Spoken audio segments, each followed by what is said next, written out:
ላለመሳደብ እየሞከርኩ ላለመራገም እየሞከርኩ ለመጸለይ እየሞከርኩ አንተ እየሞከርኩ ነው። ቃሉን ለመፈጸም የሰው ጥረትን ያመለክታል። በመንፈስ መቀስቀስ የክርስትና ሕይወት ዋነኛው የእግዚአብሔር መንፈስ ሲቀሰቅሳችሁ ግን ምድረ በዳ ሊሆን ይችላል፣ ደመና ላይኖር ይችላል፣ ቃዴስ ምድረ በዳ ሊሆን ይችላል። ጭው ያለ ምድረ በዳ ሰንጥቀውት ለምን የተቀሰቀስከው በመንፈስ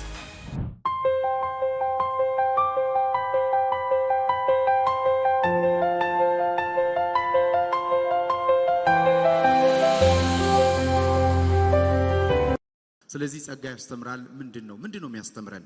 እነዚህን ዛሬ እናያለን። ይህም ጸጋ ሁላችንም ይህን ክፍል በማንበብ እንጀምራለን። ይህ ጸጋ ኃጢአተኝነትንና ዓለማዊ ምኞትን ክደን የተባረከውን ተስፋችንን እርሱም የታላቁ የአምላካችን የመድኃኒታችንን የኢየሱስ ክርስቶስ ክብር መገለጥ እየጠበቅን ራሳችን በመግዛት በጽድቅ እግዚአብሔርን በመምሰል በአሁኑ ዘመን እንድንኖር ያስተምረናል። ስለዚህ የሚያስተምር ጸጋ፣ የምንማርበትን ጸጋ እንመለከታለን። የትኛው ጸጋ ነው? ይሄ ያዳነን ጸጋ የሚያስተምር ጸጋ ነው። ይሄ ዳንበት ጸጋ የሚያስተምርም ጸጋ እንደሆነ ክፍሉ ይነግረናል። ጸጋ ከዘላለም ሞት ያመለጥንበትና የዳንበት ብቻ ሳይሆን በአሁኑ ዓለም እንዴት እንደምንኖርም የሚያስተምረን ይሄው ጸጋ ነው። ይሄ የዳንበት ጸጋ የማስተማር አቅምም አለው። ብዙ ጊዜ ሰዎች ጸጋን ስንወድቅ አንስቶ ሆስፒታል የሚወስደን አምቡላንስ ነው የሚመስለን ብዙ ጊዜ። በእርግጥ ነው ስንወድቅ አንስቶ የሚወስድ አምቡላንስ ነው ጸጋ። ጸጋ እሱም ብቻ ግን አይደለም። ደግመን እንዳንወድቅ የሚያደርግ ቴራፒስታችንም ነው። ቴራፒስት ነው። ከዚህ በፊት ሄደን በማናቀበት የክብር መንገድ፣ ከዚህ በፊት ኖረንበት የማናቀበትን የጽድቅ ኃጢአተኝነትንና ዓለማዊ ምኞትን የመካድ ራስን የመግዛት እግዚአብሔርንም የመምሰል ሕይወት የሚያስተምረን ነው፣ የሚያስኬደን ነው፣ የሚያራምደን ነው። ቴራፒስቶች እዚህ ጉባኤ ላይ ቴራፒስት የሚሰራ ሰው ካለም መራመድ ያቃተውን ነገር ነው አይደል እንዲራመድ ወክ እንዲያደርግ የሚያስለምዱት። ስለዚህ ለኛ የጽድቅ መንገድ ዓለምን አለመምሰል፣ ከኃጢአት መላቀቅ፣ ራስን መግዛት፣ እግዚአብሔርን መምሰል፣ ዓለምን መካድ ፎሬን ነው፣ አዲስ ነው ለኛ ሕይወት። ነገር ግን ይህ ጸጋ እንደ ቴራፒስት ወክ ያደርጋል። እጆቻችንን ይዘን በእንደዚህ አይነት መንገዶችም ያስተምረናል። ስለዚህ ጸጋ አምቡላንስ ብቻ አይደለም፣ ቴራፒስትም ነው። ቴራፒስትም ነው። መራመድ እንድንችል ያደርገናል። ጸጋ በዚህ ክፍል ላይ 3 ነገሮችን ያስተምረናል። አንደኛ ከባለፈው ሕይወት ያፋታናል። ከባለፈው ሕይወት ያፋታናል። ክፍሉ ላይ ስንመለከት ወደ ጌታ ከመምጣታችን በፊት ኃጢአተኝነትንና ዓለማዊ ምኞትን የሕይወታችን የሥርዓት መገለጫ ነው። ጸጋ ከነዚህ ያፋታናል። ጸጋ ከነዚህ ያፋታናል። ሰዎች ወደ እግዚአብሔር ቤት ሲመጡ በእነዚህ 2 ኃይሎች ስር ነው ያሉት። ኃጢአተኝነት እንደ ሶፍትዌር ላያችን ላይ የተገጠመ ነው። ዓለማዊነት ደግሞ ኤክስፖዠር ነው፣ ከኛ የሚወጣው የሕይወት ሥርዓት ነው። ኃጢአተኝነት በማንነት ያለ የሕይወት ሥርዓታችን ሲሆን፣ ዓለማዊ ምኞትን መውደድ ግን የገዛ እግዚአብሔር የሰጠንን ምኞት ያለ እግዚአብሔር የምናረካበት ሕይወት ዓለማዊነት ይባላል። ስለዚህ ዓለማዊነት በተገለጠ የሕይወት ምልልሳችን ውስጥ የምንገልጠው የኃጢአት ልማድ የነበርን በእነዚህ ቁጥጥር ስር ነበርን። ኤፌሶን መጽሐፍ ምዕራፍ 2 ላይ በበደልና በኃጢአታችሁ ሙታን ነበራችሁ፣ አየር ላይ ለሚሰራው አለቃ ፈቃድ ትታዘዙ ነበረ፣ የሥጋውን ፍላጎቶቻችንን እያደረግን በዚህ ምድር ላይ እንመላለስ ነበር ይላል። ስለዚህ ከነዚህ 2ቱ ሴቲንጎች አንዱ እንደ ሶፍትዌር፣ አንደኛው ደግሞ እንደ ኤክስፖዠር፣ አንዱ እንደ ማይንድ ሴት፣ አንዱ እንደ ላይፍ ስታይል ላያችን ላይ ከተገጠሙ ከፓስት ላይፋችን ከኋላ ሕይወታችን ባለፈው ነግሬያችኋለሁ። አንሴስተሪያል ወይም ደግሞ የዘር ማንዘር ብዙ ጊዜ መንፈስ ነው የምንለው። የዘር ማንዘር እርግማን በመንፈስ ብቻ ዲተርማይን የሚደረግ አይደለም፣ በማይንድ ሴትም ነው። ብዙዎቻችን ወይ የኢንቫይሮንመንት ወይ የአካባቢ ወይ የሰፈራችን ውጤት ነው። እየሰማችሁኝ ነው? አሁን የምንበላው ለምንድን ነው? ኢትዮጵያ ውስጥ ስለተወለድን ነው። ኤዥያ ብንወለድ የምንበላበት የአበላል ላይፍ ስታይላችን ይሄ ሊሆን አይችልም። ስለዚህ ኢንቫይሮንመንት መብላችንን ብቻ ሳይሆን አስተሳሰባችንን ዲተርማይን አድርጎታል። ስለዚህ ከእንደዚህ አይነት ከመጣንበት አስተሳሰብና ከመጣንበት ዓለማዊ ምኞት ጋር የተጋባንበትን ነገር ገመዳችንን ለመበጠስ የሚያስችል ጸጋ አለ። ይሄ ጸጋ አቬሌብል ነው፣ ስሙ ይባረክ። ስለዚህ አንዱ ከባለፈው ሕይወታችን ጋር ዲል የሚያደርግ የጸጋ አቅም ነው። ይህንን ያስተምረናል ይላል። ከዛ በሁለተኛ በአሁኑ ዘመንም በአሁኑ ዘመንም በባለፈው ይሄንን ሲያደርግ በአሁኑ ዘመናችን ደግሞ ምን ያደርጋል ስትሉ ራስን በመግዛት አይደል በጽድቅ እግዚአብሔርን በመምሰል በአሁኑ ዘመን አንድም ይሄ ራስን መግዛት ስትሉ እናንተ ውስጥ ጸጋው የሚሰራው ስራ አለ እናንተ ውስጥ ምክንያቱም ያገኛ አይደለም ይሸምትብን በበደልና በኃጢአት ሙታን በነበረን ጊዜ አየር ላይ ያለውን ፍቃድ የሥጋ ፍቃድ የዓለም ፍቃድ የጓደኛም ፍቃድ በቤተሰብ የወረስናቸውን ብዙ ፍቃዶችን ነበር የምናስፈጸመው አሁን ግን ጸጋው ምን ያደርገናል ከተገዥነት ወደ ራስ አስተዳደርነት ያመጣናል የእግዚአብሔር መንፈስ ራስን የመግዛት መንፈስ ስለሆነ ራስን ወደ መግዛት ህይወት ውስጥ ዲል ያደርጋል ጸጋ ራስን መግዛት ውስጥ ያመጣናል ብዙ ጊዜ የማንቆጣጣራቸው በህይወታችን ውስጥ ድራይቭድ የምንደረግባቸው ብዙ ነገሮች ይኖሩናል ሰልፍ ኮንትሮል የሌለን ራሳችንን የማንገዛባቸው ይሄ ዓለም ያምናል ፈላስፎች ያምናሉ የላይፍ ኮቾች ያምናሉ ዓለም ላይ ይሄንን ለመለወጥ ሰዎች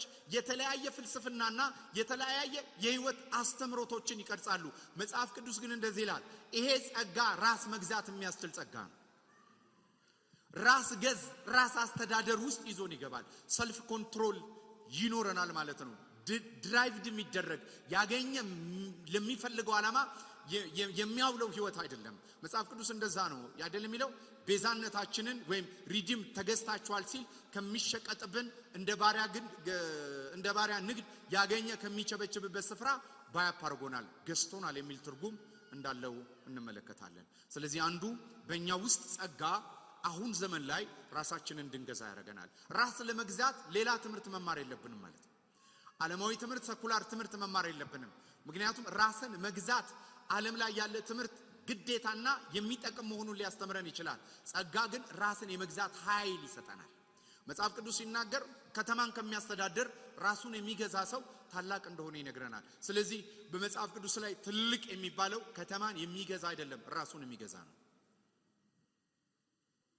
ሁለተኛ በጽድቅ ይላል ይሄ ደግሞ ውጫው የሆነው ግንኙነታችን ከሰዎች ጋር ያለን ግንኙነት ከማህበረሰብ ጋር ያለን ግንኙነት ጽድቅ ተኮር ነው ወይ ሪሌሽንሺፓችን ወይም ግንኙነታችን ምንን ተኮር ያደረገ ነው ጽድቅ ተኮር ነው ወይ ይሄ ራይት ወክ ነው የሚያወራው ስለዚህ ሁለተኛ ራይት ወክ እንዲኖረን ከሰዎችና ከማህበረሰብ ጋር ይሄንን በመናወራበት ሰዓት ላይ በቤት በስራ በተለያየ ቦታ ላይ ራይት ወክ እንዲኖረን ወይም የጽድቅ ምልልስ እንዲኖረን ጸጋ ያስችለናል ሶስተኛ እግዚአብሔርን መምሰል ወደ ላይ እኛ ውስጥ ጨረሰ እኛ አካባቢ ጨረሰ ወደ ላይ እግዚአብሔርን መምሰል የሚል ደግሞ አለ እግዚአብሔርን መምሰል ማለት ከእግዚአብሔር ጋር ባለን ግንኙነት በደንብ ስሙ ከእግዚአብሔር ጋር ያለን ግንኙነት የሚተመነው ዲተርማይን የሚደረገው ከእግዚአብሔር ጋር ጥብቅ ግንኙነት አንድ ሰው እንዳለ የሚታወቀው እግዚአብሔርን በመምሰል ውስጥ ነው ባይ ዘ ዌይ የመኖራችን ትልቁ ግብ ልጁን እንድንመስል አይደል እግዚአብሔርን መምሰል ነው ስለዚህ ከእግዚአብሔር ጋር ያለን ህብረት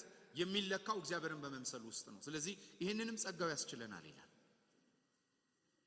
ሶስተኛ ከሚመጣው ተስፋ ጋር ያለንን ህብረት ከሚገለጠው ከክርስቶስ ጋር የሚኖረንን ክፍሉ ያወራል በተስፋ የክርስቶስ መገለጥ እንድንጠብቅ ያደርገናል ምን ይረዳናል አሁን ህይወት የኢየሱስን ምጽአት ማሰብ እስካቶሎጂ ይባላል ናው ኤንድ ዘን የምንለው ነው ማለት በሚመጣው ኢየሱስ ተስፋ በማድረግ አሁንን መኖር በሌላ አማርኛ ሻንጣን መከሸፍ ሻንጣን ሸክፎ መያዝ እንደ መንገደኛና እንደ መጻተኛ በዚህ ምድር ላይ እንደ ተጓዥ ማሰብ በዚህ ምድር ላይ ቀጣይ የሚመጣ ጌታ የምንኖር ሰው መንግስት እንዳለን እንደ መጻተኛ እንድንኖር ያደርገናል እንደ ራሲ እንድንኖር የውክልና ህይወት እንድንኖር ያደርገናል በሁሉ ነገር ላይ ባለቤት ሳንሆን በሁሉ ነገር ላይ ባላደራና ተጓዥ መጻተኛ በውክልና እዚህ ምድር ላይ የምንኖር እንደሆንን ጸጋ ያስተምረናል ስለዚህ በሐላፊ ባሁንና በወደፊት ጊዜ የተጠቀሱትን በሙሉ ያካልላል ለምን ይሄ ያለንበት ዘመን የጸጋ ዘመን ስለሆነ ጸጋው ይሄንን ያስተምራል ይላል ስለዚህ ከጸጋ ትምህርት ምን እንጠብቅ ሶስት ነገር እንጠብቃለን ከባለፈው ማፋታት ካሁኑ ማኖር ለሚመጣው ደግሞ ማዘጋጀት ነው ለሚመጣው ዓለም ያዘጋጀናል ለአሁኑ ፕሪፔር ያደርገናል ካለፈው ነገር ግን ያፋታናል ነው የጸጋ ሐሳብ ይሄ እንደሆነ ይነግረናል ይሄንን ነገር ወደኛ ህይወት የሚያደርገው ጸጋ በማስተማር ነው ይለናል ማስተማር ምንድነው መማር ጸጋ መማር ማለት ምን ማለት ነው ጸጋ መማር ማለት እኔና እናንተ ቁጭ ብለን እንደምንማረው አይነት ብቻ አይደለም ከዚህ ያለፈ ነው በጸጋ መማር ማለት በጸጋ መማር ማለት ቁጭ ብሎ ከመማር ያለፈ ነው መጽሐፍ ቅዱስ ላይ ሁለት መምህሮች አሉ አንደኛው ህግ ሲሆን ሁለተኛው ጸጋ ነው ሁለቱም ለአንድ ዓላማ ያገለግላሉ፣ ወደ ክርስቶስ ኢየሱስ ለማድረስ። ክርስቶስ ኢየሱስን በሕይወታችን ለማጉላት ሁለት አካላት መምህራን ይባላሉ። መምህር የሚለው ወይም አስተማሪ የሚለው ቃል እንዲህ የሚል ትርጉም አለው። መምህር የሚለው ቃል ይህንን የሚይዝ ቃል እንደሆነ እንመለከታለን። መምህር ማለት ቱተር ወይም ፔዳጎግ፣ በግሪኩ ላይ ፔዳጎግ፣ እንግሊዘኛ ስኩል ማስተር፣ አማርኛ ሞግዚት። የተሻለው ቃል የአማርኛችን ነው፣ ሞግዚት ነው። ሞግዚታዊ አስተዳደር ብለን ስናስብ አንድ ክላስ ገብቶ መውጣት አይደለም። በዘመኑ የነበሩ ሰዎች ልጆቻቸውን ለወራሽነት ሲያጩ ሁልጊዜ አስተማሪ ለልጆቻቸው ይቀጥራሉ። ትምህርት ይህን አይነት መልክ ሳይዝ ግሬድ 1 ግሬድ 2 ግሬድ 3 እየተባለ ትምህርት ቤት የመንግስትና የግል እየተባለ ተከፍቶ ከመማሩ በፊት ለአንድ ሰው ሞግዚት ይቀጠራል። ይህ ሞግዚት በዘመኑ የነበሩትን ፍልስፍና ያስተምራል። ልጁ የሚፈለገው የአባቱን ንብረት ለማስተዳደር ከሆነ አድሚኒስትሬሽን፣ ፊሎሶፊ፣ ሶሺዮሎጂ፣ ማቴማቲክስን በዘመኑ የነበሩትን ፍልስፍና ያስተምራል። አት ዘ ሴም ታይም ደግሞ በአባቱ ንብረት ላይ ትሬን ያደርገዋል። ስለዚህ ኢንፎርሜሽን ብቻ ሳይሆን ትሬኒንግ አለው፣ ላብ አለው። እንደ ላብራቶሪ ገብቶ የሚማረው አለ፣ በፕራክቲስ የሚማረው አለ። ይሄንን ያሳድገዋል። ከእናትና ከአባቱ ተለይቶ ሞግዚቱ ስር ሆኖ በሞግዚቱ ስር ሆኖ ይሄንን ይማራል። ለዚህ ነው መጽሐፍ ቅዱስ ሲናገር ገላትያ ላይ ምዕራፍ 3 ቁጥር 24 ላይ ሕግ ወደ ክርስቶስ የሚያመጣ ምናችን ነው ይላል? ሞግዚታችን ነው፣ አስተማሪያችን ነው። በሱ ስር እንድንማር ያደርገናል። ይሄ የሞግዚት አስተዳደር በሕግ ውስጥ አለ። ሁለተኛ ነገር ደግሞ ቲቶ እንደሚነግረን ጸጋ ደግሞ እንደዚሁ ሞግዚት ነው፣ አስተዳዳሪ ነው፣ ያስተምረናል። ምን ያስተምረናል? ከቀደመው ህይወት መፋታት። ምን ያስተምረናል? ከአሁኑ ህይወት ጋር ማጋባት። ምን ያስተምረናል? በሚመጣው ተስፋ መኖር። እነዚህ ሶስቱን ጸጋ ያስተምረናል። እነዚህ ሶስቱ ያስተምረናል ይለናል። ይህ የገላትያ ምዕራፍ 3 ቁጥር 24 ላይ ያለውን ላንብብና ቲቶ ላይ ይመጣል። ሕግ ወደ ክርስቶስ የሚያመጣ ሞግዚታችን ሆኗል ካለ በኋላ ልክ እንዲሁ ቲቶ አሁን በጸጋ ሞግዚት ስር ናቸው የሚል እንደምታ አለው። ሕግ እንዴት ነው የሚያስተምረን ብትሉ የሕግ አስተምሮ የመጀመሪያው ስራ በእኛ ውስጥ ያለውን ኃጢአተኝነትንና ዓለማዊ ምኞትን ይቀሰቅሰዋል። ሕግ ዋነኛው ዓላማ የተሰጠበት ዓላማ በሰዎች ውስጥ ያለውን ኃጢአተኝነትና ዓለማዊ ምኞትን በመቀስቀስ ሰዎች ኃጢአተኛና ዓለማውያን መሆናቸውን በመንገር ከእግዚአብሔር ሕይወት እንደጎደሉ በእግዚአብሔር ፍርድ ውስጥም እንዳሉ ያስገነዝባቸዋል። ስለዚህ ምን ማድረግ ይጀምራሉ? ሕይወትንና ከፍርድ የሚወጡበትን መንገድ ሲፈልጉ ያ ከሕይወት ጋር የሚያገናኛቸው ክርስቶስ ጋር በሞግዚትነት ያደርሳቸዋል። ምንን ግን እየነገረ? ሕይወታቸውን እየነገረ ኃጢአተኛ ነህ፣ በደለኛ ነህ፣ በራስ መጽደቅ አትችልም፣ ከእግዚአብሔር ከሆነ ነገር ጎልሃል፣ የእግዚአብሔር የሆነውን ነገር መፈጸም አትችልም እያለ ይነግራቸዋል። ኖ እኔ ፈጸማለሁ ለሚል ሰው ስታንዳርድ ሆኖ ያሳየዋል። ስለዚህ ይህን ስታንዳርድ ሰው መፈጸም ሲያቀተው በኩነኔና በሕይወት እጥረት ውስጥ እንዳለ ይረዳል። ስለዚህ አስተማሪ ነው፣ ወደ ክርስቶስ የሚያደርስ ሞግዚት። አንድ ሰው ሕግን በደንብ ተምሯል የሚባለው ኩነኔ እንዳለበትና ከሕይወት እንደጎደለ ሲያቅ በሕግ አስተምሮች ውስጥ በደንብ ተዳድሯል ማለት ነው። እንደሚፈጽምና እንደሚችል ከገባው ግን ሕግን አላወቀውም ማለት ነው። ሕግ አችልም ነው የሚለው። ሕግ ትቀጣለህ፣ ቅጣት አለ ነው የሚለው። ሕግ ሞት አለ ነው የሚለው። ስለዚህ ሕይወትንና ፍርድን ማምለጫ ከኩነኔ መውጫ እንድንፈልግ ያስተምረናል ማለት ነው። በተቃራኒው ደግሞ ቲቶ የሚነግረን ይሄ ጸጋ ሲያስተምራችሁ ኃጢአተኝነትና ዓለማዊ ምኞትን ያፋታችኋል ነው የሚለው። ይሄ ያስክዳል የሚለው ያፋታችኋል፣ ከዚህ ስልጣን ስር ያወጣችኋል። ያኛው በሕይወታችሁ ውስጥ በዚህ ስልጣን ስር እንዳላችሁ ነው የሚያስታውቃችሁ። ይሄ ደግሞ ከዚህ ስልጣን ውጪ እንደሆናችሁ ይነግራችኋል። እየገባችሁ ነው? ከኔ ጋር ናችሁ? ክብር ሁሉ ለኢየሱስ ይሁን። እስቲ የእግዚአብሔርን ቃል እናንብብ። ሁላችንም የእግዚአብሔርን ቃል እናጠና፣ ወይም ወደ እግዚአብሔር ቃል ጥናታችን እንምጣ። ሁሉ ጊዜ የእግዚአብሔርን ቃል በመናጠናበት ሰዓት ላይ የእግዚአብሔር ቃል ብሉይ ኪዳንም ይሁን አዲስ ኪዳን ብሉይ ኪዳንም ይሁን አዲስ ኪዳን ማንበብ ስትጀምሩ የልህቀት ሕይወት ትመለከታላችሁ፣ የከበረ ሕይወት ትመለከታላችሁ፣ የሚያስጎመጅ ክብር ትመለከታላችሁ። የተደረግነው የሚጠበቅብን ከዛ በኋላ ደግሞ ልንሰራው የሚገባ የሕይወት ስርዓቶችን ቃሉ ይነግረናል። በደንብ እየሰማችሁኝ ነው? የእግዚአብሔር ቃል የሕይወት ልህቀትን፣ የሕይወት ክብርን፣ የሕይወት ኃይልን ይነግረናል። ይህንን ከነገረን በኋላ ይሄንን ከሰማን በኋላ ይሄን ካነበብን በኋላ ወዲያው በህይወታችን ውስጥ በሁለት መልኩ ይሄን ክፍል እንረዳለን። አንድም አለመብቃትና ኩነኔ ሊሰማን ይችላል። ሁለተኛም ደግሞ ይህ ህይወት እንደ ፕሪቪሌጅና እንደ ድል እንደተሰጠን ስለምናስብ ይሄ ህይወት እንዴት በእኛ እንደሚሰራ ማሰብ እንጀምራለን። ሁለቱ መጽሐፍ ቅዱስ ላይ በሰዎች ህይወት ውስጥ አፕላይ ተደርገዋል። ለምሳሌ የእግዚአብሔር ቃል ስራው ምንድነው? መስታወት ነው። ምን ያሳያል? የጎደለንን ያልሆነውን የሚጠበቅብንን እንደ መስታወት ስናይ ሪስፖንዳችን ግን የተለያየ ሊሆን ይችላል። አንዱ ሪስፖንድ ሮሜ 7 ላይ ቁጥር 7 ላይ አንድ ላሳያችሁ። ሮሜ 7:7 ላይ ተመልከቱ።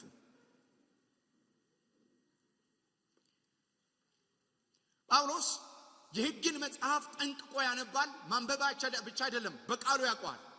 ባይዘበ ቶራውን ሲማሩ በቃላቸው ነው የእግዚአብሔርን ቃል ኢንተርናላይዝ አድርገው አሁን ልክ ቲቶ 2:11 ጀምሮ እንደምንለው ዓለምን ሁሉ የሚያስገድ የእግዚአብሔር ጸጋ ተገልጧል እንደምንለው ሁሉ በቃላቸው ይሄንን ይሉታል። ይሄን ቃል ባነበበ ቁጥር አንድ ነገር በህይወቱ ሆነ። ምን ብሎ ይነግረናል? እንግዲህ ምን እንላለን? ሕግ ኃጢአት ነውን? አይደለም። ነገር ግን በሕግ ባይሆን ኃጢአትን ባላወቅኩ ነበር፣ አትመኝ ባላለኝ ምኞትን ባላወቅኩ ነበር ይላል።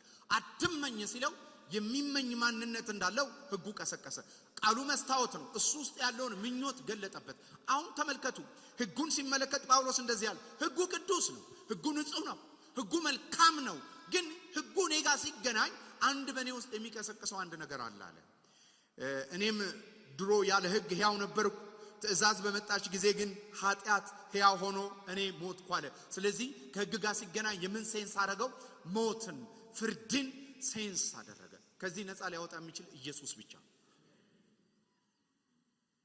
ለሕይወት የተሰጠችው ትእዛዝ እርሷ ለሞት ሆኜ ያገኘኋት። ኃጢአት ምክንያት አግኝቶ በትእዛዝ አታሎኝ በእርሷ ገደለኝ። ስለዚህ ሕጉ ቅዱስ ነው፣ ትእዛዚቷስ ንጹህ ናት፣ ቅድስት ናት፣ ጻድቅ ናት፣ በጎ ናት። እንግዲህ በጎ የሆነው ለኔ ሞት ሆነብኝ? አይደለም፣ አይደለም። ነገሩ እንደሱ አይደለም። እና ምንድነው? ለምን ሞት ሰራብኝ? ምክንያቱም ኃጢአተኛ ነህ። አትመኝ ሲለኝ ላለመመኘት እኔ ስሞክር፣ አሁን እኔ ጋር ነው ያለው። እኔ ያንን አለመመኘት ስሞክር ምኞት ከዛ ጊዜ ጀምሮ እኔ ውስጥ በኃይል መስራት ጀመረ ይላል። ማን ሲጥር? ጳውሎስ ሲጥር። ማን ሲያደርግ? ጳውሎስ ሲያደርግ ምኞት በኃይል መስራት ጀመረ። ቃሉ አይደለም በኃይል የሰራው፣ እንዳትሳሳቱ። ይሄንኑ ቃል፣ ይሄ የሕይወት የተሰጠውን ቃል፣ ይሄ ክቡር የሆነውን ቃል፣ ይሄ እንደ መስታወት እንድናይበት ራሳችንን የተሰጠው ቃል ካልዳነ ማንነት ጋር ሲገናኝ ያልዳነን ማንነት መስታወት አይደል ይነግረዋል።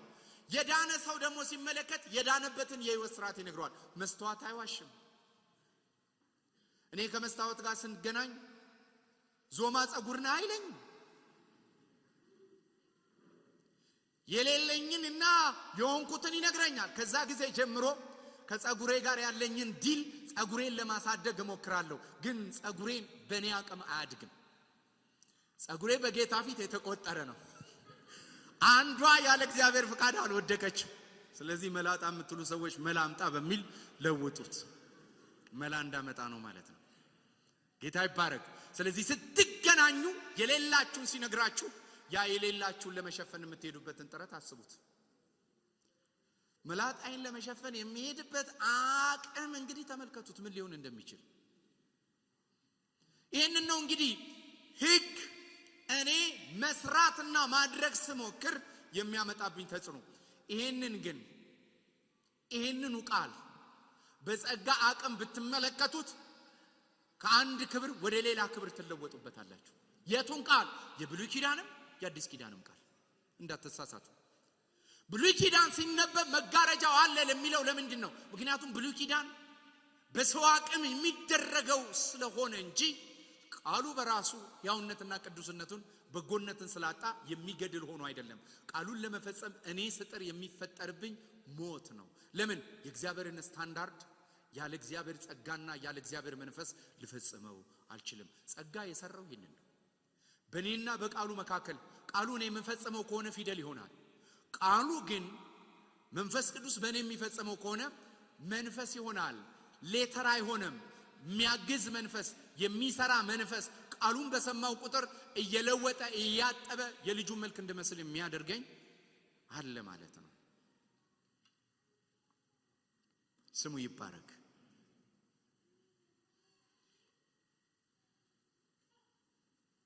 ይሄ ድካሜንና ችግሬን ሊያሳየኝ የሚችለው ቃል ለጥቅም ያነበብኩት ቃል ወቀሳን ይከትብኝና አሳልፎ ለዲያብሎስ ይሰጠኛል። ሰይጣን ከዛ ቀን ጀምሮ እኔን መኮንን ይጀምራል። የዲያብሎስ መንፈስ የመጽሐፍ ቅዱስ ጠቅሶ በኔ ህይወት ላይ እንዲሰራ ያደርገዋል። ሰይጣን አመድ ላይ ተቀምጦ ምንም አይሰራም። የእግዚአብሔር ቃል ስናነብ ተቀምጦ ግን የሚሰራው ነገር አለ። ቃል እያነበባችሁ የዲያብሎስና የእግዚአብሔር መንፈስ በህይወታችሁ ውስጥ ብልጫ ለመውሰድ ይሰራሉ። ይሄ በጣም ሊከብድ ይችላል፣ ግን እውነቱ ነው።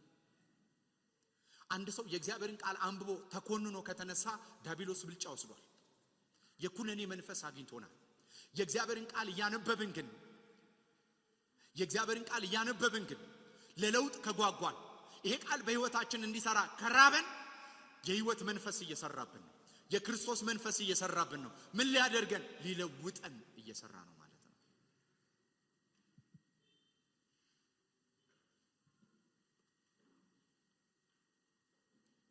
ሁለተኛው አንዱ ይሄ ነው። እንግዲህ ጉድለቴን አሳይቶኝ ለዲያብሎስ ይሸጠኛል፣ ለኩነኔ። አንደኛው ቃሉን አንብቤ ለመንፈስ ቅዱስ አሳልፎ ይሰጠኛል። እንዴት ነው ለመንፈስ ቅዱስ አሳልፎ የሚሰጠኝ? ምክንያቱም ጸጋ ሲገባን እኛ ሳንሆን ክርስቶስ በእኛ የሚሰራው አቅምና ኃይል ነው። ብዙ ጊዜ ሰው ጸጋን በቁንጽል ነው የሚረዳው። ጸጋ ማለት ላልተገባው የሚሰጥ ሞገስ ብሎ ነው። የህይወት ኃይልም ነው ጸጋ፣ የህይወት አቅምም ነው ጸጋ።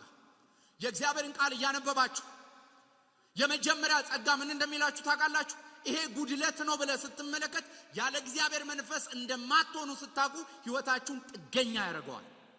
ህግ ግን ግለኛ ያደርጋችኋል። በራሳችሁ እንድትፈጽሙ፣ በራሳችሁ እንድትቆሙ፣ በራሳችሁ እንድታደርጉ ያደርጋችኋል። እየሰማችሁኝ ነው? ከዚህ ቀን ጀምሮ እየሞከርኩ ነው ትጀምራለህ ማለት ነው። እየሞከርኩ ነው። ላለመሳደብ እየሞከርኩ ነው። ላለመራገም እየሞከርኩ ነው። ለመጸለይ እየሞከርኩ ነው። አንተ ነህ ማለት ነው። እየሞከርኩ ነው። ቃሉን ለመፈጸም የሰው ጥረትን ያመለክታል። ለዚህ ነው የእግዚአብሔር ቃል ሁሉ ጊዜ ከጸሎት ጋር፣ የእግዚአብሔር ቃል ሁሉ ጊዜ ከመንፈስ ጋር ተለውሶ ካልሆነ በስተቀር ቃሉ ዕውቀት የሆነና በህይወታችን ባልሆነው ቁጥር ለፍርድ ይሰራል፣ ለኩነኔ ይሰራል።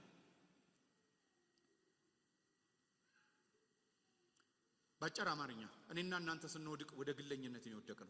ጸጋ ተጣባቂ ያደርገናል። ጸጋ እንደዚህ ነው የሚለው፣ ያለ እግዚአብሔር መንፈስ አትችልም፣ ያለ ኢየሱስ አትችልም። ስለዚህ ምን ማለት እንጀምራለን? ጌታ ሆይ በህይወቴ ውስጥ ያየኋቸውና ያነከስኩባቸው ጉድለቶች አሉ። እግዚአብሔር ሆይ ኃይሌ ይገለጥ ብለን ስንጸልይ ጸጋ ይበቃሃል፣ ኃይሌ በድካም ላይ ይገለጣል።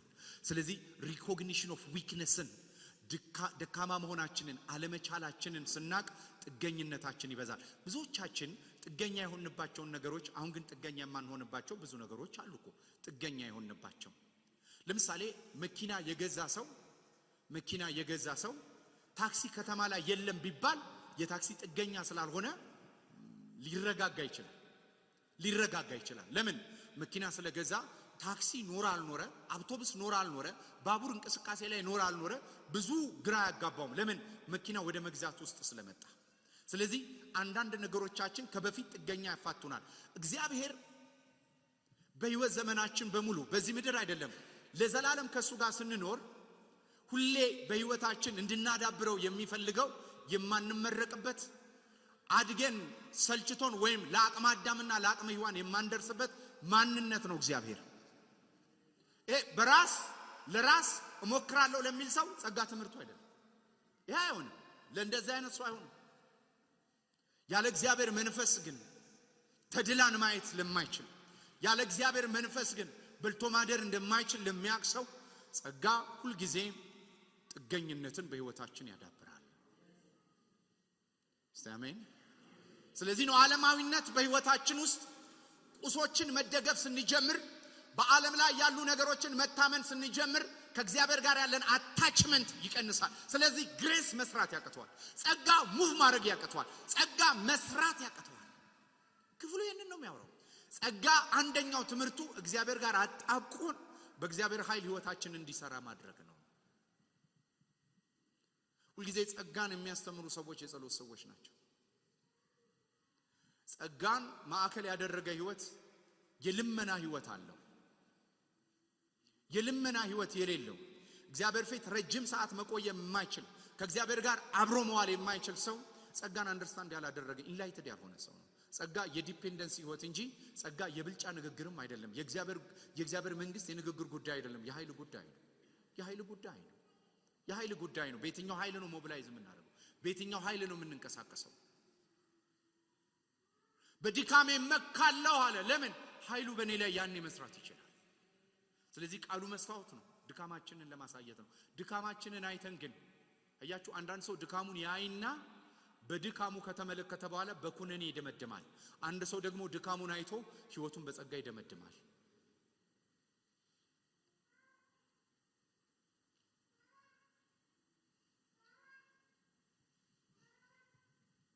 ስለዚህ ቃሉ እኛን ስለኮነነ አይደለም። ቃሉን ለማድረግ በመናደርገው ግብግብ ውስጥ ከቃሉ መስፈርተኛ ስለምንወድቅ ነው። እየገባችሁ ነው? በእግዚአብሔር ቃልና በእግዚአብሔር ጸጋ መካከል በእኛ ህይወት ውስጥ የሚፈጠሩ ልዩነቶች ናቸው። ለምሳሌ ተመልከቱ።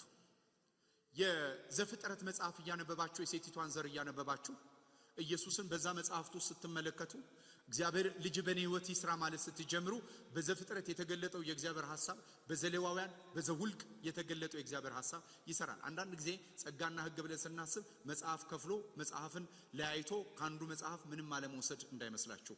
መጽሐፍቶች ሁሉ ስለ ኢየሱስ ያወራሉ። መጽሐፍቶች ሁሉ ስለኔ ይናገራሉ ብሏል። ስለዚህ መጽሐፍን አንብበን ኢየሱስ ጋር መድረስ እንድንችል የእግዚአብሔር ጸጋ ይብዛልን። ይሄ ነው ጸጋው። የጸጋው ማዕከላዊነት ይሄ ነው። ከኛ ጥረት ያወጣንና በሱ ኃይል በህይወታችን እንዲሰራ ያደርገዋል ማለት ነው። ራሳችንን በህግ ውስጥ ባደረግን ቁጥር እኛ መስራት፣ እኛ መኖር፣ እኛ መንቀሳቀስ በጀመርንበት ሰዓት ላይ እመኑኝ ሁሉ ጊዜ እኛ በህይወታችን ስንቀሳቀስ ሁለት ነገሮች ከህይወታችን ይጠበቁብናል። ህግ ሁለት ነገርን ይጠብቅብናል። አንደኛው ፈጽመን ህግን በመፈጸም መባረክ ነው። ይሄ መንገዱ ዝግ ነው። ሁለተኛው ይሄንን ባላደረግን ቁጥር ህይወታችን በጭንቀት፣ ህይወታችን ግራ በመጋባት በመበሳጨት፣ ህይወታችን ባላስፈላጊ ጭንቀት ውስጥ እንዲገባ ያደርጋል። የረፍት ህይወት ላይኖረን ይችላል። አንዳንድ ጊዜ ቢዚ ሆነን ስፒሪታችን ግን ሬስት ውስጥ ሊሆን ይችላል። አንዳንዶቻችን ደግሞ ተቀምጠን ስፒሪታችን ግን ኮንፊውዝድ ሊሆን ይችላል። መንፈሳችን ግን ግራ በመጋባት ውስጥ የተሞላ ሊሆን ይችላል። ስለዚህ መጽሐፍ ቅዱስ አንዱ ጸጋ በእናንተ ህይወት ውስጥ ሲኖር እሱ ሊሰራው አይደል እናንተን ረፍት ውስጥ ይከታችኋል። እውነተኛ የጸጋ ህይወት በረፍት ነው የሚገለጠው። ረፍት የሌለው ሬስትለስ ላይፍ ካለን፣ ሬስትለስ ማለት ተክቶ መስራት አይደለም፣ በኋላ መጣበታለሁ። I'm talking about attitude። ጸጋ ላይ ያለ መደገፍ፣ የእግዚአብሔር ኃይል በህይወታችን ሴንስ ያለ ማድረግ ጉልበት ነው። ወደዚህ ነው ጸጋ መሄድ ያለበት። አለበለዚያ ጸጋ ግማሽ አስተምረን ህግና ጸጋ ይለያል ብለናችሁ ለመንፈስ ቅዱስና ለእግዚአብሔር ሐሳብ ተላልፈን ካልሰጠን በስተቀር ማን ይሰራል በህይወታችን? በምን አቅም እንሄዳለን? በምን ጉልበትን? ህይወት ሰጪ የሆነው ኢየሱስ በህይወታችን መስራት አለበት።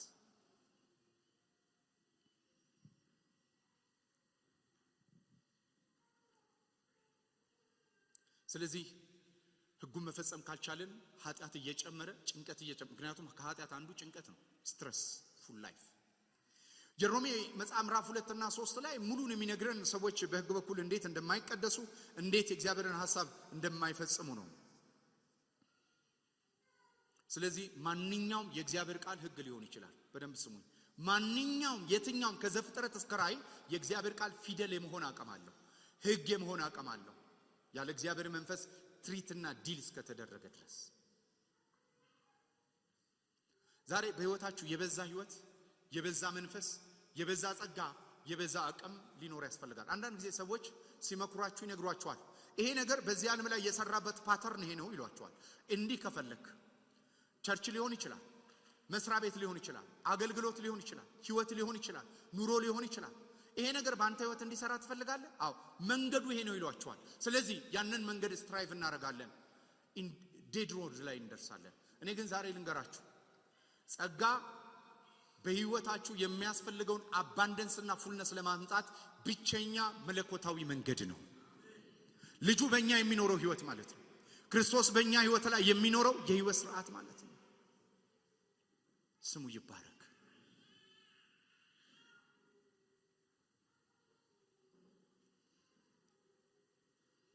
ስለዚህ የሞከርኩኝ ነው ከሚለው ህይወት መውጫ መንገድ ይሄ ነው። ይሄ ማለት ግን አንለፋም አንሰራም አንተጋም ማለት አይደለም። በእኛ እንዲሰራ መጋደልና በእኛ እንደሚሰራው ኃይል መጋደል ሁለቱ የተለያየ ነው። በመንፈስ መቀስቀስ የህይወት ስርዓታችን ካልሆነ ይሄ አሁን ውስብስብ እንዳይሆንባችሁ እመጣለሁ፣ ትንሽ አብራራላችኋለሁ። በመንፈስ መቀስቀስ የክርስትና ህይወት ዋነኛው ግብ ነው። ጳውሎስ እጋደላለሁ ይላል፣ ሌትና ቀን ጾማለሁ። ይሄ ካልተጋን ምናምን ካላል እንሱን ተውት። አሁን እሱን አይደለም የማወራው። ግን አንዳንድ ጊዜ ተጋተም በሰው አቅም የሚጀመራል፣ በስካክ እንደሚጀመር ይቆማል። ጸሎትም ከሆነ ይቆማል፣ አገልግሎትም ከሆነ ይቆማል፣ ቢዝነስም ከሆነ ይቆማል። ማንኛውም ኩዊት እናደርጋለን። በመንፈስ የተጀመረ ግን ከማየት ጋር ስለማይገናኝ፣ ከመስማት ጋር ስለማይገናኝ፣ ከሚታይና ከሚበላ ከሚጠጣ ከሚነካካ ጋር ስለማይገናኝ የምትቀሰቀሱስ በእናንተ መፈለግንና ማድረግን ከሚያደርገው በውስጥ የሚደረግ መቀስቀስ አለ። ይሄንን ያልተለማመደ ሰው ዛሬ መለማመድ አለበት። ጸጋ እዚህ ጋር ነው ሊያመጣን የሚገባው፣ በውስጥ መቀስቀስ። አያችሁ፣ የአይን አምሮት ማለት ደስ። አሁን ለምሳሌ የአይን አምሮት ምን እንደሆነ ልንገራችሁ። በጣም የሚገርም መኪና፣ የሚገርም ቤት ወይ የሚገርም የሆነ ነገር አንድ ጊዜ ታያላችሁ፣ ትገረማላችሁ። ከጥቂት ጊዜ በኋላ ከዚህ ሀገር ስትወጡ አንዳንድ ሀገሮች ገና ስትገቡባቸው ትገረማላችሁ፣ የአይን አዋጅ ይሆንባቸው። ከጥቂት ጊዜ በኋላ ግን በዛ አይነት ሪትም አይቀጥሉም። ለምን? የአይን አምሮት ነው። እሱ በማየት የተጀመረ ስለሆነ አይቀጥልም። የእግዚአብሔር መንፈስ ሲቀሰቅሳችሁ ግን ምድረ በዳ ሊሆን ይችላል፣ ደመና ላይኖር ይችላል፣ የቃዴስ ምድረ በዳ ሊሆን ይችላል። ጭው ያለ ምድረ በዳ ሰንጥቀው ትሄዳለህ። ለምን? የተቀሰቀስከው በመንፈስ ነው። ሃሌሉያ። መፈለግንና ማድረግን የሚያደርገው ማን ስለሆነ? እርሱ ስለሆነ። ከአይን አምሮት ያልወጣ ነው። ለዚህ እኮ ነው ህይወታችን በአይን አምሮት በመንፈስ ስለማንቀሰቀስ፣ በመንፈስ ስለማንጸንስ፣ በመንፈስ አንወልደው። ስለዚህ ማንም የሄደበትን ሩትንና ፍሬምወርክ ነው ህይወታችን የሚደግመው። ወደ ጸጋ ስትመጡ ግን ይሄ አይደለም። መጽሐፍ ቅዱስ ሲናገር ኢየሱስ ክርስቶስ በሰውና በእግዚአብሔር ፊት አይደለም ይለው በሞገስ በጸጋ ያድግ ነበር ይላል። በጸጋ መጨመር፣ በጸጋ መልቲፕላይ ማድረግ፣ በጸጋ ማደግ በህይወታችን ይሁንልን። ኩዊት ማድረግ የዚህ ውጤት ነው። 4 እና 5 አሰልቺ የሆኑ ያዙሪት መንገድ በህይወታችን መክፈት የዚህ ውጤት ነው። ለምን? we don't have the voice። እዚህ ውስጥ የምንሰማው ነገር የለንም። ምን እያደረግን ነው? እየሞከርን ነው። እና ምን ሞክራቸው ነገሮች በሙሉ ሁሉ ምን ይነግሩናል? አለመቻላችንን፣ ዲፊትድ መሆናችንን፣ መሸነፋችንን ይነግሩናል። ከዛ በኋላ ምን ማድረግ እንጀምራለን? በህይወታችን ውስጥ ስናቆም ሳናቆም የተሸናፊነት ህይወት ዲቨሎፕ እናደርጋለን። ሰልፍ ስቲማችን መጎዳት ይጀምራል። የተጎዳ ሰልፍ ስቲም ይኖረናል። በእግዚአብሔር ላይ ያለን መታመን፣ በእግዚአብሔር ላይ ያለን መጓደድ ይጎዳል። ዛሬ አንድ ነገር ልንገራችሁ፣ ረፉ፣ እኔም አምላክ እንደሆንኩ ወቁ። አያችሁ፣ የማረፍ ምክንያት የእግዚአብሔር አምላክነት ነው የሚያሳርፈው። አምላክ ነኝ ረፉ አለ። ሃሌሉያ፣ ስሙ ይባረክ። በሌላ አማርኛ ባጭር እየነገርኳችሁ ያሉት ጸጋ ላይ የምትመረኮዙ ሰዎች ከሆናችሁ እግዚአብሔርን ሳትጠይቁ፣ እግዚአብሔርን ሳታማክሩ፣ ከእግዚአብሔር ሳትመክሩ በህይወታችሁ ውስጥ በስጋ ፍላጎት፣ በልብ ጥንካሬ፣ በአቅም ባለኝና በችላለው ህይወታችሁ አይሄድም። የተማረከ ሰው አለው አይልም። ያለሱ መኖር አልችልም ነው የሚለው። ስለዚህ ይጠይቃል። በጣም በህይወቴ ውስጥ አንድ የሚገርመኝን የብሉይ ኪዳን መጽሐፍ ሁሌ ሳነበው መገረመውን ነገር ልንገራችሁ። መጽሐፍ ቅዱስ ሲናገር ዳዊትን እንደ ልቤ ካለበት አንዱ የዳዊት ልብ ከሚገርመኝ አንዱ ዳዊት እግዚአብሔር የዳዊትን ቤት እያበረታ የሳኦል ቤት እየደከመ ሄደ ይላል። ስለዚህ ዳዊትን እግዚአብሔር ጠየቀ። ወዴት ልውጣ አለ። ወደ ኢየሩሳሌም ልውጣ። መጠየቅ አያስፈልገውም። ናና ንገስብን የሚል መልእክት ተልኮበታል። ናና ንገስብን፣ ኤቭሪቲንግ ኦኬ ነው፣ የለመለመ ነው። ሰውየው ግን ጠየቀ ይላል።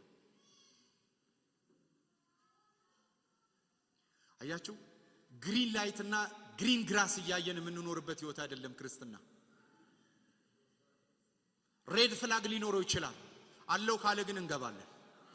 ዮርዳኖስ እያጓራ ሊሆን ይችላል እግራችንን እናስገባለን ይቆማል። ኢየሱስ ያድናል። ዓለምን በዓለም ያለውን እንዳትወዱ አለንና እንዴት ነው ማንወደው? እንዴት ነው ከዓለም የምንለየው? ምክንያቱም ዓለምን እኔ ያሸንፈዋለሁና አትፍሩ ካለ በኋላ እኛስ እንዴት ስንል ዓለምን ያሸነፈው ምናችሁ ነው? እምነታችሁ ነው። በማን ላይ ያለን መታመን? በእግዚአብሔር ላይ ያለ መታመን። እስቲ እኛ እግዚአብሔርን ታምነን እግዚአብሔር ይፈር፣ እግዚአብሔር እስቲ ይደንግጥ፣ እግዚአብሔር እስቲ ይዋረድ፣ ለስሙ ያልሆነ ክብር እስቲ ይምጣ። እኔ ልነግራችሁ ፈልጋለሁ እግዚአብሔርን የሚታመኑ አፍሩ። ልዑልን መጠጊያ ያደረጉ ያመልጣሉ፣ ከክፉ ነገር ያመልጣሉ። ስለዚህ ተዉት። እጃችሁ ላይ ያለውን ነገር ገንዘባችሁን፣ አቅማችሁን፣ ትምህርታችሁን፣ ዕውቀታችሁን፣ ብልጠታችሁን ጣሉና ጸጋ አንሱ። ጸጋ ተደጋፊ ነው። ጸጋ ሰሚ ነው። ጸጋ ተጣባቂ ነው። ሃሌሉያ! ክብር ሁሉ ለኢየሱስ ይሁን። የዕለት እንጀራችንን ከሱ የምንቀበል መንገዳችንን ከሱ የምንፈልግ እሱን አማካሪያችን የምናደርግ እንሆናለን። ይሄ ለዓለም ሞኝነት ነው፣ ለብዙ አማኞችም በሚያሳዝን መልኩ ሞኝነት ነው። ግን እኔ ልንገራችሁ ህይወታችሁ ሳይክል ነው የሚሆነው። ዛሬ አንድ ነገር የእግዚአብሔር ቃል እንደሚነግረን ጸጋ የእግዚአብሔር ቃል ሲመጣ የለንም በሚለን ነገር አያስደነግጠን። እግዚአብሔር አለልኝ በቃ እሱ ይበቃኛል በቃ የተጣበቀ ህይወት። ከዛስ በኋላ የደም ስራችሁ፣ የህይወት ዝውውራችሁ፣ የማሰቢያ አካላችሁ፣ የመደሳታችሁ ምክንያት እሱ ራሱ መሆን ይጀምራል። ብዙ ሰው በዓለም መደሰትን ያውቃል። ብዙ ሰው በማግኘት መደሰትን ያውቃል። በማጣትም ማዘንን ያውቃል። በጌታ ደስ መሰኘት ግን ጸጋ ይፈልጋል። በጌታ ብቻ መደሰት፣ በጌታ ብቻ ሐሴት ማድረግ፣ በጌታ ብቻ መጓደድ፣ ባህር ወደ ተራራ ልብ እየተወሰደ አለመደንገጥ። እጅ ላይ ምንም የለም፣ የሚበላ የሚጠጣ የለም። እግዚአብሔር ግን አለ፣ በዙፋኑ ላይ አለ። ይሄ የማይደነግጥ የማይበረገግ እግዚአብሔር በዙፋኑ ላይ አለ። ጸጋ ይሄንን ነው የሚያደርገው። ለዚህ ነው መጽሐፍ ቅዱስ የዕብራውያንን ጸሐፊ በነበረው ስደትና መከራ መደገስ ሲጀምሩ እንዳደነግጡ አለ እና ምን እናድርግ ሲሉ የእምነታችሁ ጀማሪ የት ላይ ነው የተጀመረው? እምነታችሁ ከጨለማ ወደሚደነቅ ብርሃን ያወጣል ያላችሁት እሱ ላይ ነው አይደል? እምነታችሁ የእምነታችሁ ጀማሪ እሱ ፈጻሚም ነው። እምነታችን ተጀምሮ ያለቀው በእግዚአብሔር የተጀመረ እምነት በዓለምና በፍጥረታዊ ነገር አይደለም የሚያልቀው። ከኛ በላይ ብልጥ፣ ከኛ በላይ የተማረ፣ ከኛ በላይ አዋቂ፣ ከኛ በላይ ጉልበት ያለው ባለበት ዓለም ላይ እግዚአብሔር በሞገስ የተከለከለ ደጆችን ይከፍታል። እንደ አስቴር የተዘጉ ደጆችን ይከፍታል። መርዶክዮስ ለአስቴር እንደዚህ አለ፣ ምናልባት ይሄ በር ላንቺ ሲከፈት እግዚአብሔር እስራኤልን ትታደጊ ዘንድ ምክንያት ፈልጎ ሊሆን ይችላል። ታምናላችሁ በእግዚአብሔር ጣልቃ ገብነት? ታምናላችሁ በእግዚአብሔር እጅ? ታምናላችሁ በእግዚአብሔር ሞገስ? ታምናላችሁ በእግዚአብሔር ሉዓላዊነት? እግዚአብሔር ይሄንን ማድረግ በሕይወታችሁ ላይ ይጀምራል። ወገኖች ሆይ ልንተዋቸው የሚገቡ ጸጋ ላይ ስንመጣ ልንጠላቸው የሚገቡ ትክክለኛ ከዓለም የተወሰዱ ከምድር የሆኑ ጥበብና ቴክኒኮች በሙሉ ልናራግፋቸው ይገባል። ስለዚህ ባጭራ ምንድነኛ አሁን ለጸሎት የተሰጣችሁት ያህል ጥገኝነት የተወሰደባችሁን ያህል ብቻ ነው።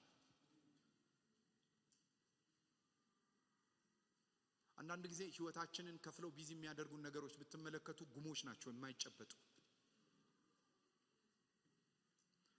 ዛሬ ከእግዚአብሔር ጋር የምንሰራ ነን እኔና እናንተ። ጸጋ ይሄ ነው። የመጀመሪያው ጸጋ ሲያስተምር እንደዚህ ነው። ጸጋ ሲያስተምራችሁ ምንድነው የሚያደርገው? ባያችሁት ጎዶሎና በእናንተ መካከል ጣልቃ ገብቶ ስራችሁን ይሰራል። በሌላ አማርኛ ለዘሩባቤል እግዚአብሔር ሲናገር የኢያሱ ጥምጣም መበላሸት የዘካርያስ መልእክት ትክክለኛ ነው። ዘሩባቤል ያለበት ኮንዲሽን ትክክል ነው። ሁሉን ከገለጠ በኋላ ግን እግዚአብሔር እንዲህ ነው ያለው፣ በኃይልና በብርታት ያልሆነ በመንፈስ የሆነ ስራ ይሰራል አለ። ከተሰራስ በኋላ ምን ይላሉ? ሰው ሁሉ ምን ማለት ይጀምራል? ሞገስ ማለት ይጀምራል። ፌቨር፣ ግሬስ ማለት ዛትስ ሰብቷጀንት ትርጉም ላይ ጸጋ ማለት ይጀምራሉ። እግዚአብሔር ጸጋውን ያብዛልን። አባንደንት የሆነ ግሬስ በህይወታችን ላይ ይስራ። አባንደንት የሆነ ግሎሪ በህይወታችን ላይ ይስራ። ኢየሱስ ያድና። ከዛ ክፍሉ የሚለውን ይህንን ነው፣ ኃጢአተኝነትንና ዓለማዊ ምኞትን ያስክዳል። ይህንን በተብራራ መልኩ ለማስተማር ያዕቆብ ላይ ያለችዋን ጥቅስ ሳብ ላርግና ከቲቶ ጋር ያይዤ ላንብብ። ያዕቆብ 4:1 ላይ እቺን ብቻ አውርቼ ጨርሳለሁ። ያዕቆብ 4:1 ላይ እንደሚል ቃል አለ በእናንተ ዘንድ ጦርና ጠብ ከወዴት ይመጣል? በብልቶቻችሁ እስከሚዋጋ ከፍቶት ከስጋ ምኞቶቻችሁ አይደለምን? ወገኖች ወይ ኖርማል ክርስቲያናዊ ኮንዲሽን አድርጋችሁ አትቀበሉ። በህይወታችሁ ውስጥ ተርሞይል ካለ ጸልይ።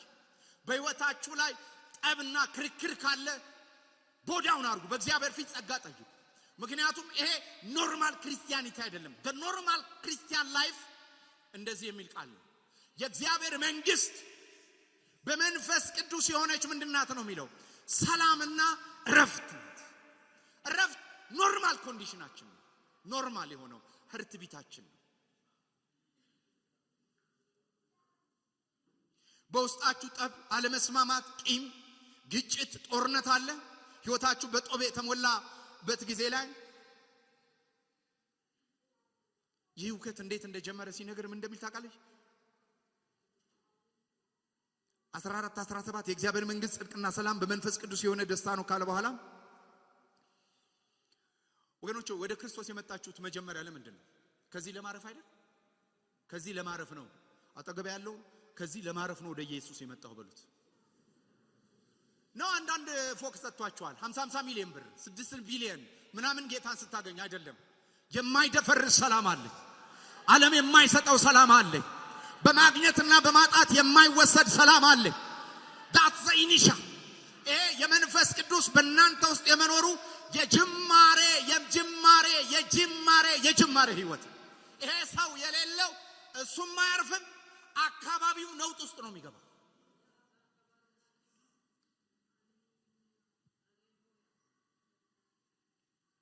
ስትራይቪንግ ካለ አለማረፍ ካለ you don't have a rest የለም ማለት ነው።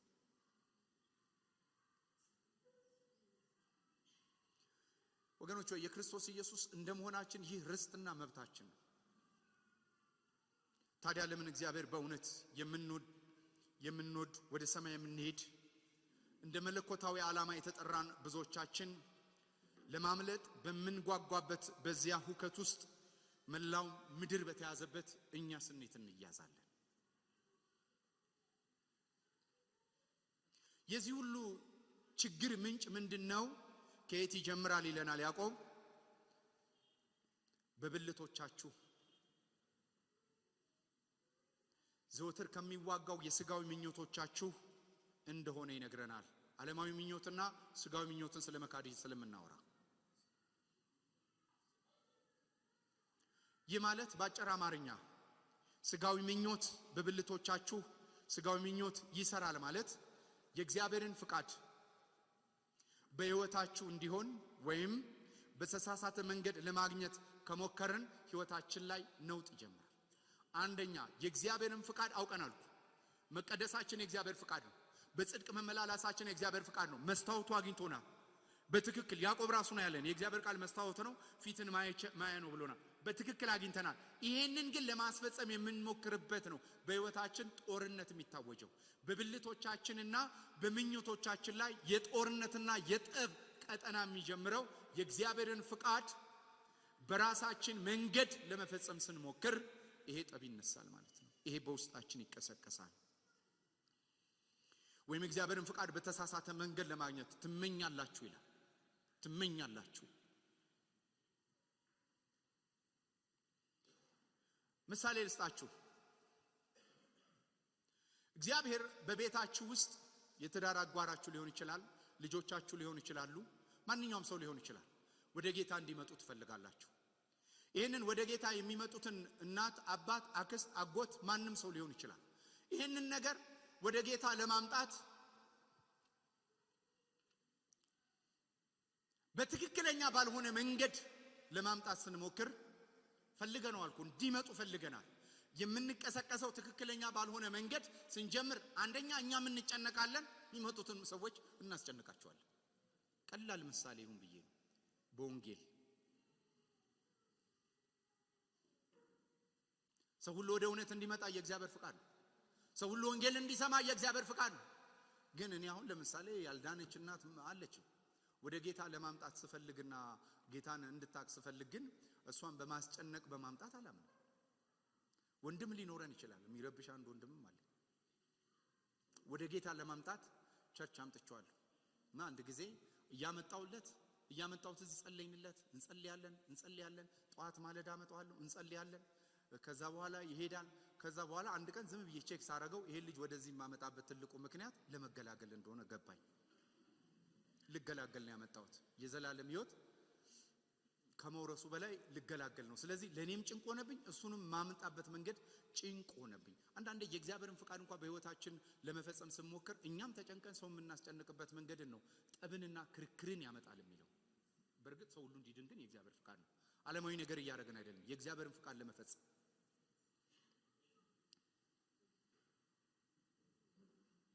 ስለዚህ እንበሳጫለን፣ በእኛምና በሌሎቹ ላይ መከራ እንጨምራለን። ይሄ ያው ራሴን የሰጠኋችሁ ቀላል ምሳሌ ሊሆን ይችላል። በህይወታችን ግን ህይወታችንን ራሱ ለማስተካከል አንዳንድ ነገሮቻችንን ለመምራት ስንፈልግ ጭንቅ ከስጋ የምንጀምር፣ በስጋ የምናስብ፣ በስጋ ነገሮችን ለማድረግ የምንሞክር ስትራይቪንግ ጭንቀት ካለ በስጋ ነው ነገሩን እያደረግን ያለ ነው። የስጋ ጥራት ነው ያለው፣ የስጋ ጉልበት ነው ያለው።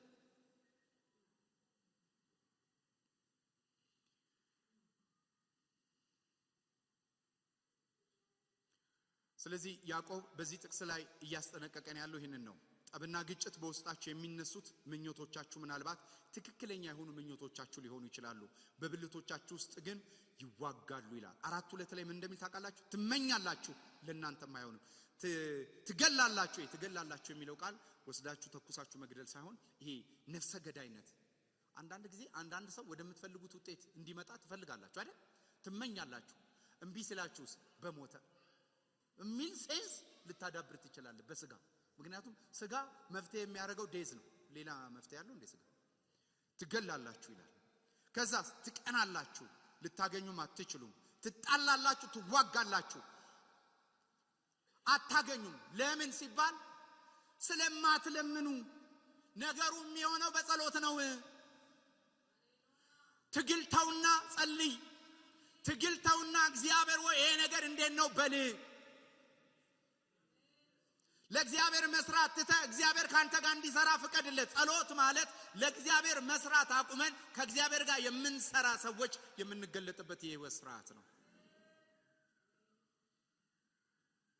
አትለምኑም እና ይላል። ለምን አትጸልዩም? አንዳንድ ጊዜ በርደን ባላችሁ ነገር ፕሮፖርሽናል ፕሬየር አላችሁ፣ ከሌላችሁ ጸጋ ላይ መደገፍ የላችሁም ህይወታችሁ ማለት ነው። ይመስታፍ አንዳንዴ በህይወታችን ውስጥ ምናልባት ነገሩ የእግዚአብሔር ፍቃድ እኮ ነው፣ ግን ይኸውላችሁ እግዚአብሔር ሲነግረን ብቻ አይደለም እንጸንሰው፣ የጸነስንበት ቦታ መውለድ አለብን። ስለዚህ የሚያስረግዝ የሚያስወልድ ራሱ እግዚአብሔር ነው። ኢሳይያስ ላይ እንደሚለው እኔ አጸንሳለሁ እኔ አስወልዳለሁ ይላል። ከሱ የመጣው ሐሳብ በሱ ተጸንሶ ነው የሚወለደው። ከእግዚአብሔር የመጣው ሌላ ቦታ አይወለድም፣ ሌላ ቦታ አይሆንም። ጽንሱም የሚወለደው በእግዚአብሔር ነው። ስለዚህ አንዳንድ በርደኖቻችሁን ኳይት ታይም ወሰዱና በእግዚአብሔር ፊት ፕሮፖርሽናል ፕሬየሮችን ከእግዚአብሔር ጠይቁ፣ ከእግዚአብሔር ጊዜ አሳልፉ። መጽሐፍ ቅዱስ አንዱን ጸጋን ከሚናገር ወደ ጸጋው ዙፋን፣ ጸጋን ባስፈለጋችሁ ጊዜ ወደ ጸጋው ዙፋን በእምነት ቀርቡ። አንዳንዶቻችን እስቲ በእምነት እንቅረብ። የምናወራው ሞት፣ ነገሩን ለማስፈጸም የምንሄድበት ትግል እሱን ተዉ። እሱ የዓለም ነው፣ እሱ የሥጋ ነው። እሱን የሚያደርጉ ብዙዎች አሉ። ተዉትና ፕሮፖርሽናል ታይም ቅጠሩና ጸልዩ። በእግዚአብሔር ፍቃድ የሚጠበቅባችሁን አድርጉና ከዛ በኋላ ግን ብርደናችሁን ይዛችሁ ቴክ ታይም። እስከ መቼ እንጸልይ? አንደኛ እግዚአብሔር ይውላችሁ፣ እግዚአብሔር ፍቃዱን ነገረን ማለት የጊዜ ሰሌዳውንም ነገረን ማለት አይደለም። የጊዜ ሰሌዳ እጁ ላይ ነው ያለው። ነገርን ውብ አድርጎ የሚሰራ ማን ነው? በምን ይሰራል ይላል? በጊዜ ሁሉ። አንፈልገውም አይደል? ይሄንን አድሚኒስትሬሽን እኮ ስለማንፈልገው። ይሄ የእግዚአብሔር አስተዳደር ይሄ ነው። እግዚአብሔር በአስተዳደር ውስጥ የምትፈልገውን ሳይሆን የሚፈልገውን ይነግራል። መጸነስ እሱ ነው። ይሄ የነገረህን ነገር ለመሆን ደግሞ እኔና የነገረኝ በጣም ርቀት ካለ ጸሎት አበዛለሁ። ለምን? የነገረኝን እንዳምነው፣ እኔ ራሴ እንዳምነው። ትሄዳለህ ነው የሚለኝ፣ ትበዛለህ ነው የሚለኝ፣ ትሰፋለህ ነው የሚለኝ። ወዴት እንደሚሄድ ምን እንደሚሰፋ እንዴት እንደሚሰፋ እኔ ራሴ አላመንኩበትም። እሱ ነው ያመነው። እኔ መጸለይ አለብኝ። ለምን? ያ ቃል እኔን እስኪወርስ ድረስ። አንዱ ትልቁ ችግር ነው። አለበለዚያ በስጋና በብልቶች ምን ሊሰራ ነው? እርሱ የሞክሩት። ሙሴን እግዚአብሔር ብሎታል እኮ ነግሮታል። የፈርዖን የልጅ ልጅ እንዳይባል እግዚአብሔር በሱ እንደሚጠቀም ከነገረው በኋላ እግዚአብሔር እስከሚመጣ አልጠበቀም። ምን እንዳደረገ ታውቃላችሁ? ጀመረ በሰንጢ ጀመረ። ከአንድ ጀምሮ ሙሉ ፈርዖኖችን ሊጨርስ የሥጋ ሥራ ሲጀምር ራሱን ያገኘው ምድያም ከብት እየጠበቀ ነው። መጽሐፍ ቅዱስ ስለ ሙሴ ሲናገር በምድር ላይ ካሉ ሰዎች እንደ ሙሴ ትሁት የለም ይላል። ስለዚህ ትሁት የሆነ ሰው ጸጋን ይቀበላል። ትዕቢተኛ እግዚአብሔር ራሱ ይቃወመዋል ነው ብዙ ሰው የሚመስለው። ትዕቢተኛ ይወድቃል ነው አይደል የሚቃወም። እግዚአብሔር አጌንስት አስ ይሰራል። ልጁ አይደለ በትዕቢት መነሳት ሲጀምር እግዚአብሔር እስክትደክም ድረስ ልጁና እግዚአብሔር ያደክማል። እንደ ያዕቆብ ደከመው። ከማህፀን ሲያጭበረብር፣ አባቱን ሲያጭበረብር፣ ወንድሙን ሲያጭበረብር፣ ላባን ሲያጭበረብር ደከመው። ያቦቅ ሸለቆ ላይ ካልባረከኝ አልቅም አለው። አንተ መነካት ያለበት የጭን ሽሉዳ ነው አለው እግዚአብሔር። ይሄ ፈጠን የምትልበት ቀጠን እናረጋዋለሁ ብሎ ጨበጥ ሲያደረገው አነከሰ ይላል። ግን ሰውነቴ ድኖ ቀረ። አነክሶ መዳናል። አሁን ገና ድኜ ቀረዋለ። ለምን የሚቃወመኝ ጠብና ክርክር ከውስጥ የለም ማለት። አንዳንዴ እኮ እግዚአብሔር የነገረንን የሚቃወም በብልቶቻችን የሚሰራኳለ። እንዲህ ብለህ ታስባለህ፣ ተኛ ታገኛታለህ። እድሜ ሄዷል፣ ጊዜ ሄደ፣ ተበላ ተፈረጥ። እንደዚህ ነው የሚለስ። ረጅም ጊዜ በእግዚአብሔር መንፈስ ስትቆዩ ግን ያ ድምጽ ሁሉ ጊዜ እየገዛችሁ እየያዛችሁ ይሄዳል። ያዕቆብ እሱን ነው የሚለን። ተውን ክርክሩን፣ ተው ሙግቱትና ምን በሉ ነው የሚለን። ለምኑ፣ በሌላ አማርኛ ጠይቁ። ስለማትለምኑ የላችሁም።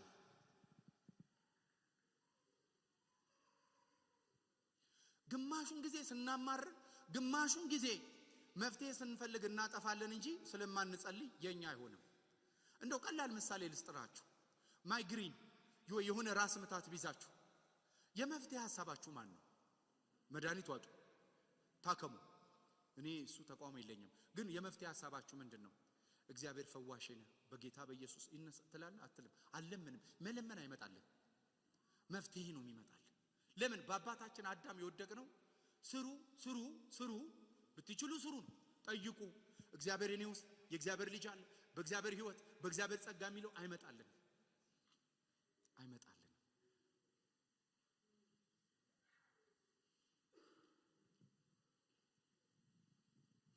ኢየሱስ እንደዚህ ብሎ ተናገረ።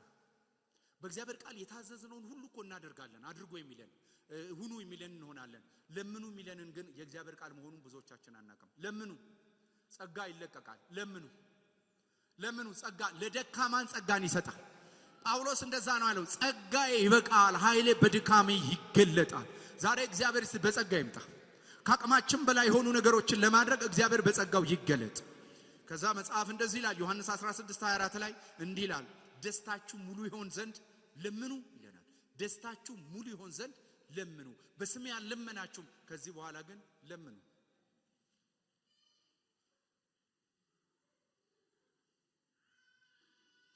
ለምንድን ነው ብላችሁ ተመለከቱ። ይሄ ደካማ የሆነው ስጋችን በሙሉ ታድሶ ያላለቀው ራሱ ነው መስራት የሚፈልገው። ኢንዲፔንደንት ነው።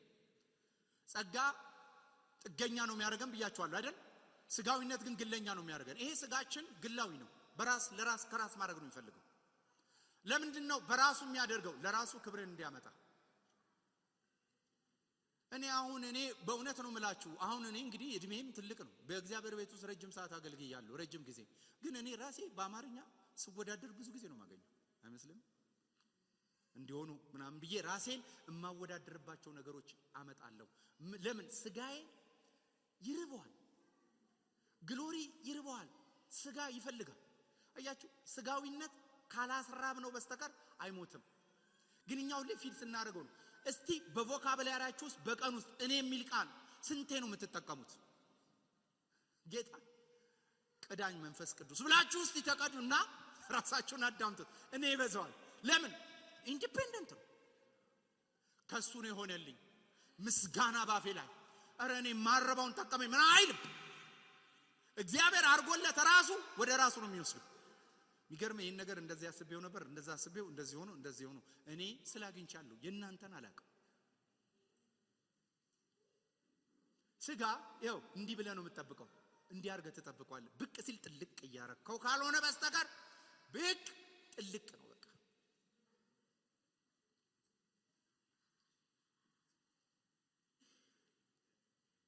ስለዚህ በጸጋ ህይወት ጉዟችን ውስጥ ፍሬያማ እንዳንሆን የሚያደርገን በነፃ የተሰጠንን በጥረት ለማምጣት ስለምንሞክር ወይም ተለምናላችሁ ያ ተለምኑም የሚለውን ደግሞ ተለምናላችሁ ራሱ ተለምናላችሁ የሚባለው ጸሎት ራሱ ተይዟል ተጠልፏል ጸሎት ራሱ ሊጠለፍ ይችላል ይለናል በምን በፍትወታችሁ ለስጋ ደስታችሁ ተከፍሉ ዘንድ በክፋት ተለምናላችሁ አትቀበሉም ይላል አንዳንዱ ጸሎታችን ራሱ ክፋት አለው ይላል ከስጋ ነው ይላል ጸሎት በመንፈስ ያልሆነ ነው ይላል የሚደንቅ እኮ ነው በዚህም ብቅ ይላል ስጋ የእግዚአብሔርን ፍቃድ ከዛ ስናስጥለው በዚህኛውም ብቅ ይላል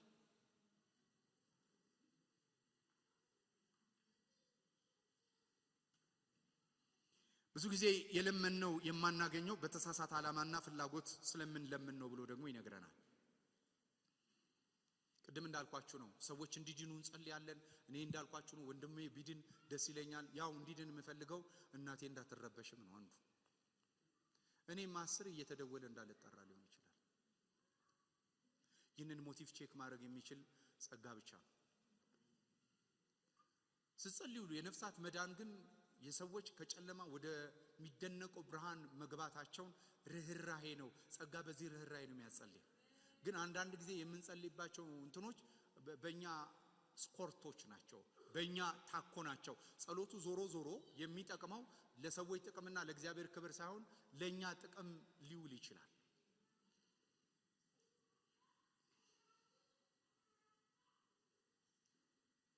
አራት ላይ እናንተ አመንዝሮች ሆይ የዓለም ወዳጅነት ለእግዚአብሔር ጥል እንደሆነ አታውቁም እንግዲህ የዓለም ወዳጅ ሊሆን የሚፈቅድ ሁሉ የእግዚአብሔር ጠላት ይሆናል እናንተም እንደማይታመኑ አራት ላይ አመንዝሮች ሆይ የዓለም ወዳጅነት ለእግዚአብሔር ጥል እንደሆነ አታውቁም እንግዲህ የዓለም ወዳጅ ሊሆን የሚፈቅድ ሁሉ የእግዚአብሔር ጥል ሆኗል ይሄ አመንዝራ ሚስት የሚለው ክፍል ምን አይነት ክፍል እንደሆነ ታውቃላችሁ ለምሳሌ ቤት ውስጥ አንድ ሴት እንጨት መፍለጥ ትፈልጋለች ሚስት ይሄ እንጨት መፍለጥ የማይችል አቅም አላት ስለዚህ እፈልጣለሁ ብላ ስስት ባይዘው አታውቁም አይደል እንጨት ፈልጣችሁ ታውቃላችሁ ፋስ የሚባል መጠረቢያ እንጨት ይፈለጣል ማገዶ የማገዶ እንጀራ በልታችሁ አከምባሉ የማታውቁ ሰዎች ካላችሁ አከምባሉ ማደጎ እኔ 4 ኪሎ ግቢ ገብርኤል ስለሆነ ያደኩት እንጨት የተፈለጠ አቃለው የሚፈለጥ የሚመጣ እንጨት አለና ሲፈለጥ ሚስት እንጨት የመፍለጥ አቅሟ ከጉልበትም ከችሎታም ሊያንስ ይችላል ስለዚህ እቺ እንጨት መፍለጥ ያቃታት ሚስት ዝም ብላ ከምትጣጣር ባሏን እንዲፈልጥ መንገር አለባት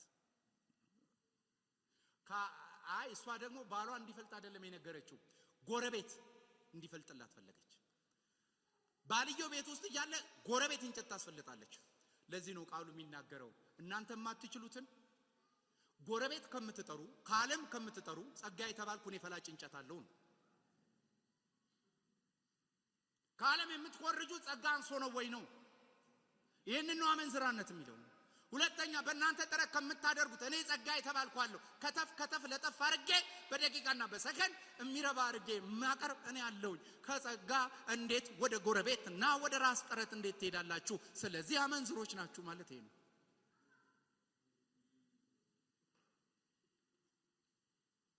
የዓለም ወዳጅነት የሚለው ለዛ ነው ከጎረቤት ካላምጥተን ማስፈለጥ እንጨት ዛሬ እሱ ይፍለጥልን አሜን ግዴለም ይፍለጥል ለምን እንደምንሰቅታ ካላችሁ የ4 ኪሎ ይሄ እንትን ቦሌ ስለሆነ መፍለጥ የሚባለው ብዙዎቻችሁ ላታውቁት ይችላልላችሁ እኔ በ1850 ስለሆነ የተወለድኩት መፍለጥ የሚባላል እንጨት ለማገዶ እንጨት ይፈለጣል ሃሌሉያ ስለዚህ እንደዚህ ይላል ካለም አኮርጁ ካለም አትቀበሉ ከአካባቢ አትፈልጉ እግዚአብሔር አለልኝ በቃ በሉ እርሱ ይበቃኛል ጸጋው በቂ ነው ለዚህ ነው መጽሐፍ ቅዱስ ሲናገር ይሄን ነግሬያችሁ ሊጨርስ የሚቀጥለው ሳምንት የሚቀጥለውን እንቀጥላለሁ እንደዚህ ነው ያለው ቆላሲያስ ላይ የቆላሲያስ አማኞች በክርስቶስ ኢየሱስ ካመኑ በኋላ ክርስትናን ሲመለከቱት ዱይንግና ቢንግ የለውም ይሄ ማንነትን በፍልስፍና ውስጥ ማግኘት ራስህን መሆን ስራ ማሰራት መጠበብ መበለጥና ዕውቀት ነገር የለውም እንደዚህ ነገር አጡበት ከዛ ቆላሲያስ መልእክት ሲጽፍላቸው እንደዚህ አላቸው የዕውቀት መዝገብ የጥበብ ሁሉ ምንጭ ክርስቶስ ስለሆነ ክራይስት ኢዝ ሰፊሽንት ኢየሱስ በቂ ነው ለዚህ ነው ጴጥሮስም ሲነገረን ለህይወትና እግዚአብሔርን ለመምሰል ክርስቶስ በቂ ነው በመጽሐፍ ቅዱስ አጠቃላይ ኢየሱስ በቂ ነው። ኢየሱስ ሁሉ በሁሉ ነው። ክርስቶስ ጸጋ ከሆነ ሁሉ በሁሉ ነው። በቂ ነው። በቂ ነው። ኮላብሬት ማድረግ የምንችልበት የጸጋ ህይወት ይብዛልን። ስለዚህ ከዓለም እንዳንደገፍ ከኃጢአት ወዳጅነት እንድንወጣ የሚያደርገን በክርስቶስ ጸጋ ውስጥ መቀመጥ ነው። በጸጋ መቀመጥ ማለት ግን ይሄ ነው ወገኖች። ወይ እግዚአብሔር ከፍጥረታዊ ማንነት ፍጥረታዊ አይደለም ከዓለማዊ ፍጥረታዊ ከሆነ በጎና መልካም ስብዕናችን ራሱ ይገላግለን። ስሙ ይባረክ። ኢየሱስ ያድናል። ደስ ብሏችኋል? እግዚአብሔር ይባረክ።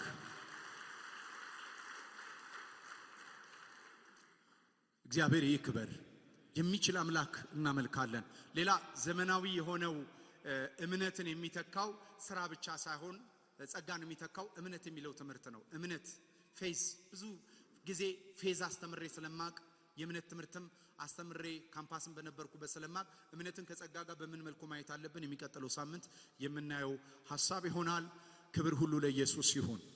የጌታ ራት የምንሰጥበት ጊዜ ይሆናል። የጌታ ራት ከመስጠታችን በፊት ምናልባት ዛሬ ገና ወደዚህ ጉባኤ የመጣችሁና ህፃናትን ለጌታ መስጠት የምትፈልጉ ሰዎች፣ ልጆቻችሁን ለጌታ ያልሰጣችሁ ለጌታ ልጆቻችሁ መስጠት የምትፈልጉ ሰዎች ካላችሁ እናንተን ወደ ጉባኤ እጠራለሁ ሰዓት ለመጠቀም።